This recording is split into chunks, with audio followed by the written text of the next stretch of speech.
Hello, everybody. My name is Carl. I'm really excited to have my great friend Marc here.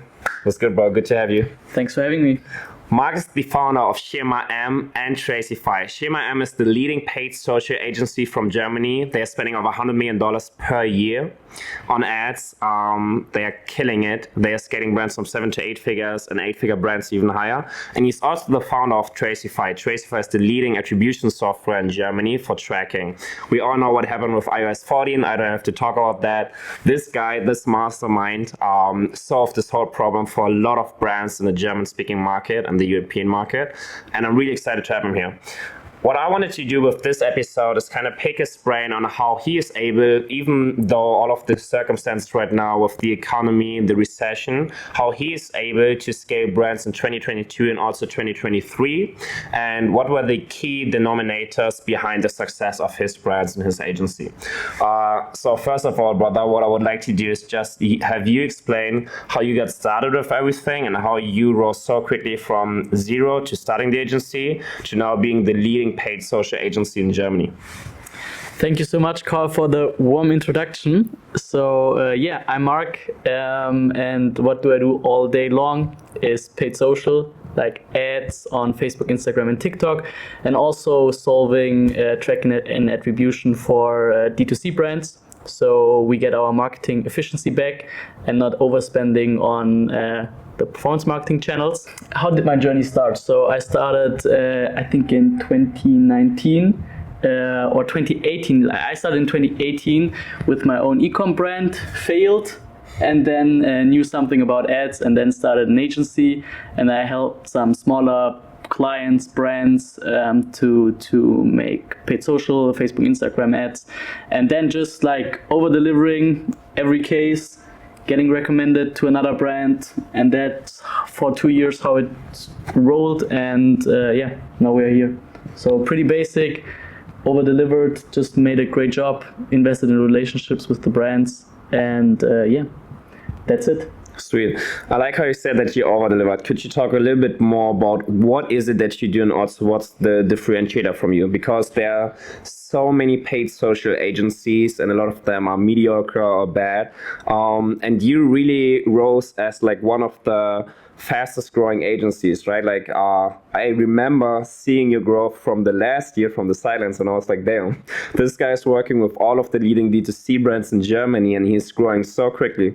So maybe you can give a quick look behind the scenes of what it was that you did for them, because it's easy to say over delivering or delivering a great service, but I mean, like, they've all already been working with like different agencies before you, and these agencies weren't really able to scale these brands, and then you come to these brands and they still have the same product, same offer, same size and everything, and then you come and you apply your strategies and everything that you do. So what was it that like exactly what you did in terms of strategies, in terms of creatives, media buying and tracking, where you could take these brands and still scale them up? Great question, Carl. So the tipping point was in January 2021, when we really doubled down on communication and creative rather than on technical setups like all agencies did in those times in the market. And we were almost the only paid social agency that said, yeah, look, campaign setup and everything, it's like pretty basic. Algorithm can do a lot right now, but we are focusing on creative, and we were focusing on a lot of user-generated content. And we were the first like really professionalized agency in the German-speaking market for user-generated content, and there was no other agency that really did it on a high level, on a high strategical level, but also on a high level where we can ship a lot of creatives with a great quality. And that's where we found our space in the marketing, our window of opportunity, and we just doubled down on it, focused on it, never did something else for like almost 1.5 years, and that's how we are now top of the market for this kind of service. And I think focus and the part of like really double down on communication and creative, and really understanding what's the psychology behind creatives, and also right now how we can scale a content machinery, because my agency is currently a content machinery, and we can provide over 2,000 creatives per month for the brands, and like no one in the market can deliver the quality and the quantity for creatives, and that's like a direct push for D2C brands, because we can deliver better creatives at a higher scale, which results in instant growth, because in the end creatives are like sales representatives just in the digital space, right?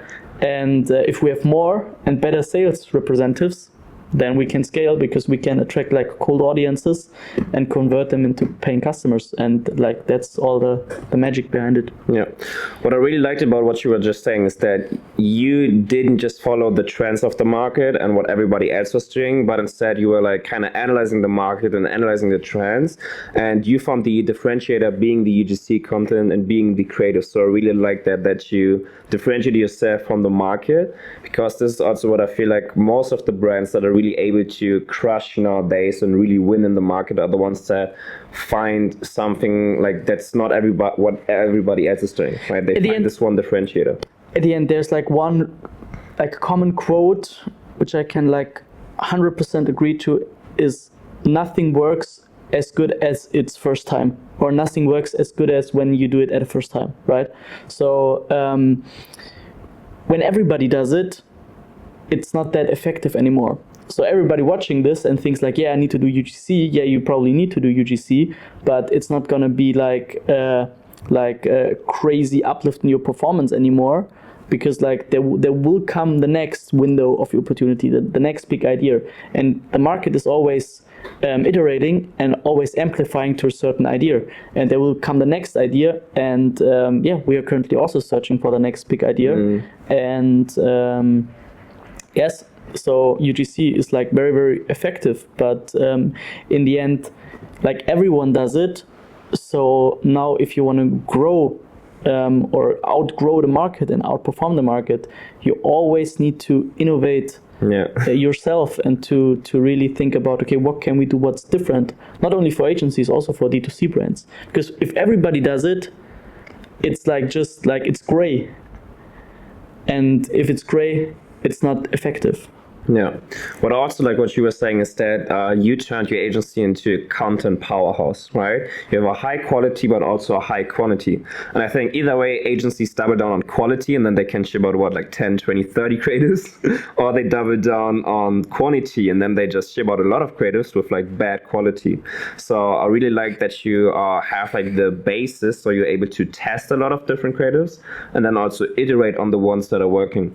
Can you talk a little bit about the creative strategy on kind of how you set it up and how you're able to find the balance between a high output but also a high quality? So you need to know what really moves the needle. I think that's important when we talk about creative, and you shouldn't think about creative like as a creative idea and we're going to do this campaign or so on. So you should think about it like, how would you create like a sales call or something in that creative, or how would you, like, which direct response principles can you apply for the brand? So it's all about it's a lot about copywriting, and it's not about, okay, we need that idea, like this big idea, this creative idea. It's more of, hey, why do people buy this product? What's an angle for this product? How can we then create a situation where the user finds him or herself in, and then pitch the product, build trust and everything. So it's about really studying the phases of awareness, people from unaware, symptom aware, problem aware, solution aware, product aware, and aware, and really bringing those people down the funnel with a video, for example, or with several videos.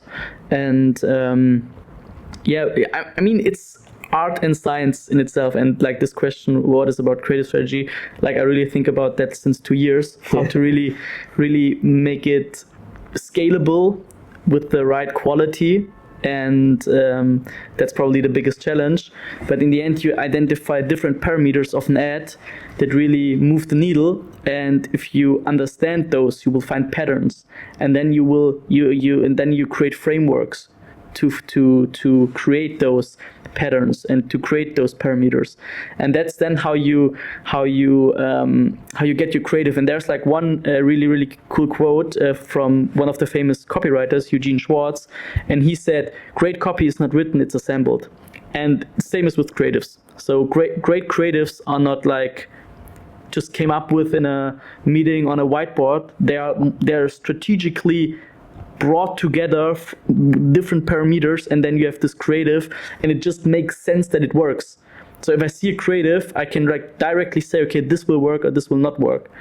And that's how you also should train your creative strategists, for example. And like it's a long journey. Like it's like this number one skill probably, and it's like it's really hard, and it's a lot of frustrating feedback that also my copywriters get. Always the review, but that's how you learn it. And then you need to get all the data. So it's very complex, and I can like really. It's not a surprise that also big D2C brands need help, because like we are doing this as an agency like all day long, and they have so many other problems, challenges that they need to fix, and you cannot become a master in everything. And we are just doing that, and even for us it's complex, complicated, and everything. So how could you expect from a brand to be on the same level? It's not possible. And that's what we're trying to solve, to be the master of this skill, because it's needed, because otherwise you're not going to be successful with paid social. And from there we're just pushing, innovating, and scaling. What I found really valuable about what you just said is that you think about the consumer psychology a lot, right? It's not about applying a certain tactic or strategy or using UGC as a creative. It's a lot about what's happening behind the scenes, what's happening with the prospects that see the video emotionally, like what thought stages and what awareness stages are they going through, and then how can you use video or how can you use the creative to then take them through the different awareness stages and convert them at the end of the day, right? So we have a lot of studies with brands, very data driven, where we saw that our ads, for example, have the highest new customer share, have the lowest customer acquisition cost, have the least touch points, touch points in the customer journey. So a customer journey where our creative is in has like 30% less touch points or 20% less touch points. And why? Because we are taking the people from psychology wise from a point where they are and bringing them to the purchase, to the sale. One thing, because you just briefly mentioned it, and also when we were in Barcelona at the Geek Out event, right, the mastermind from Nick Shackelford, I really enjoyed your presentation where you were talking about the one key differentiator for brands that are able to scale, right? And what I liked is that you really jumped into the data of the mix that they need to have in like the mix of new customer acquisition and then returning customers, right? Could you talk a bit about that, and then also how you differentiate the data also with like your attribution and tracking and everything in the back end, and then how you bring both together, right? I know those were a lot of questions in one, but like first of all, how would you approach scaling for a brand in terms of new customer acquisition and then returning customers? And then also, how do you use the data from the back end to differentiate, for example, the MER for each, right? So I think the first like really important thought here is that we really need to split customer acquisition and existing business into entire different strategies with entire different KPIs. So I see a lot of D2C brands, and often also big D2C brands, that are scaling their ads based on MER, for example, but they're just financing with their existing business their acquisition costs, but they will never get profitable on that new customers, right? So first of all, you simply like really also mentally split new customers and existing customers. And of course, it's normal that your existing customers finance your acquisition, but to a point where the customer acquisition cost and the lifetime value are in a like reasonable relation. And if you're not knowing this relation, you will overspend or underspend, but you will never scale. In the end, if we are thinking about paid social, we are thinking entirely about new customers, and we are almost entirely with our brands that we work with, judging the performance of Meta, of TikTok based on new customers. It's always like a bit worse than it actually is in the ads manager, because Meta does not differentiate between new customers, but in the end, that's our North Star metrics: customer acquisition cost, new customer ROAS, and so on. But also holistically, not only like on the channel level. What should you do? You should create a front-end offer, a front-end strategy. So what we saw, that brands that have a proper front-end strategy, like they just leverage product market fit in an unfair way in the market. So for example, if you have one product that has for example, you have two products, all right? And one product has a much better product market fit, but you're focusing on the other product in your paid social, you will not succeed. Also, if you're focusing on both products, your focus is just split, and your marketing is not as good as it would be if you would only focus on the product that really can drive new customers. Then creating an offer, for example. So we need hero products on the one side, and then we need offers on the other side to make people buy, to make quick decisions, for example. Giving them an incentive to take action now. And in the end, that's what you need to create a good front-end strategy. And you really need to be aware, okay, what angles do we have for the product? What problem is it solving? What transformation? It's all about understanding your audience. It's all about understanding what transformation this audience gets from the product, and emotionally, but also on a rational side. And at the end, if you have this strategy, then like creative is just like top of the iceberg, but everything else like is really key for success. And before we are in our agency signing any contracts, we're making the due diligence and checking if those foundations are in place or not, and if we have to build them, and so on, and what can we do, and checking all the data. And that's like a step which is like very basic, but just often skipped. And that's how you create a front-end strategy. And then you have like, if you can write a bit of copy, can do a bit of content creation, like this is mostly the magic. It's funny what you say, that a brand needs to have a great product and a great product market fit, right? And then it's so much about the holistic strategy and the approach that you have. It's not like you as a Facebook agency can just come and can just make any product work, right? It's so much about the foundations that they need to have in place. And then you can come in and think about the front-end strategy, how to acquire new customers, how to do the creatives, and like what to run, right? And then you can think about scaling the brand. It's not like you can do it with just any brand, any offer, any product, right? I really like it that you focus so much on the front-end offer acquisition strategy, right? That is like such a difference between just getting your existing customers to buy again, right? Or having a completely different, unique strategy in order to get new customers, right? And this is also like the question that I had some minutes ago is, what is like the perfect mixture, and that you can only scale if you have like a healthy MER for new customer acquisition. I see a lot of ad accounts that were previously supported by mediocre agencies, and I don't see a front-end strategy.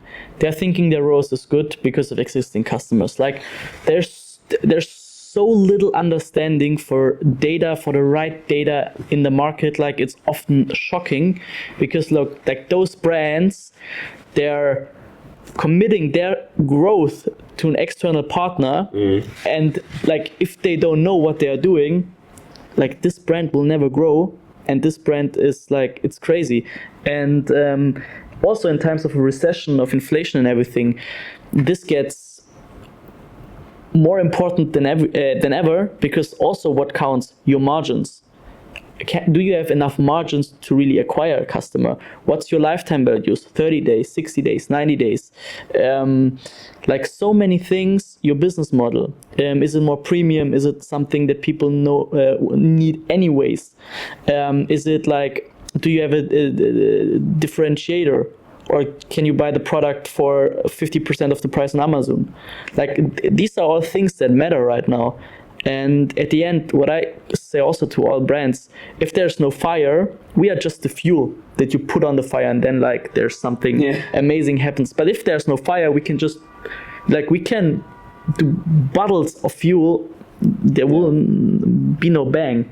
So right, and like we have the responsibility as an agency to double check if there's a fire. And if not, just say, hey, you need to do your groundwork. Hey, this, and this, and then we can talk later again. But this often not happening. Yeah. Really interesting. One thought that I just had in mind, like for many brand owners, they are so shiny object syndrome, and they just think, oh, I'm gonna jump on the next hype train of TikTok. Oh, I'm gonna just hire a new Facebook agency. And what happens if you look at this brand over like 1 or 2 years time span, they are just churning through agencies and they don't really manage to scale. But it's not due to the agencies. Sometimes they also hire bad agencies.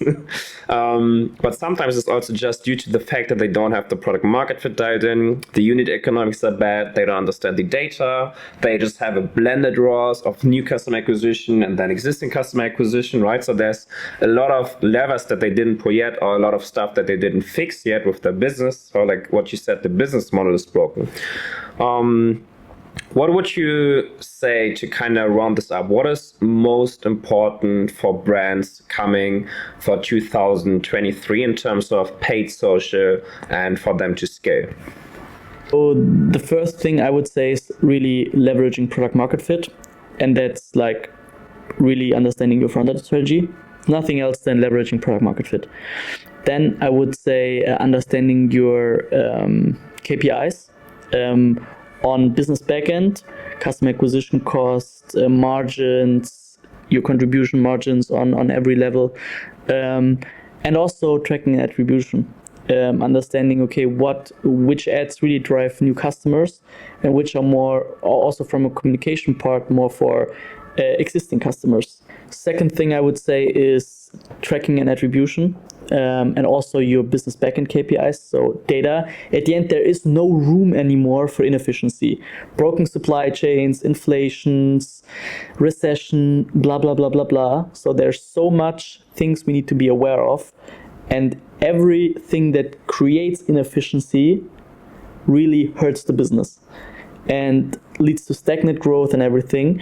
And so what's important, understanding your backend KPIs, like customer acquisition cost, new customer rate, how much are we actually growing, contribution margins, and so on, this stuff, but also understanding attribution. So understanding, which ads, which channels really drive new customers, which ads, which channels are driving more existing customers, understanding which ads really convert the customer, also which ads bring new people into the funnel, because that's often also totally different creatives, and understanding like the how your customer journey works and what content you need on which part of the customer journey. I think that's really one accelerator for growth, because if one content piece is missing, your customer journey or your funnel is broken. And then you put people in your funnel, or even you don't know how to put people in your funnel because maybe your customer journey is broken in the beginning, or they don't convert. So you really need to understand like marketing at itself. And we were spoiled the last couple of years as online marketers, because we had arbitrage from Meta, because not everyone was doing Meta ads, blah, blah, blah. And I think it just amplifies to becoming that we all need to become great marketers instead of advertisers, knowing how to click some ads in the ads manager, really understanding what drives people's motivation, what do they think of when they see a product, what objections they have, and so on. And then communicating that in a cool way. And it could be UGC, it could be high quality production, image ads. So the content as itself is just a vehicle for communicating and messaging, and understanding tracking attribution, front-end offer, and your communication, your messaging, that will lead to growth for D2C brands the next year. And probably this will never change, because if Meta, TikTok, it's not like the channel is not important. All those things that I just said are like universal laws. Go back into the 80s, 70s, direct response in magazines. It was like the same game. It was offers, it was messaging, and it was understanding. And they did their attribution with discounts, different discounts on different types of headlines or something, and understood, okay, this headline works better because this discount had this number and they called, or this discount, and that's how they made their attribution, and it will not change. And I think understanding these three things is like a game changer. Sweet. Thank you so much for that. This was truly a pleasure. I took a lot of value from this. So thank you everybody for listening, and see you soon. See you. Bye-bye.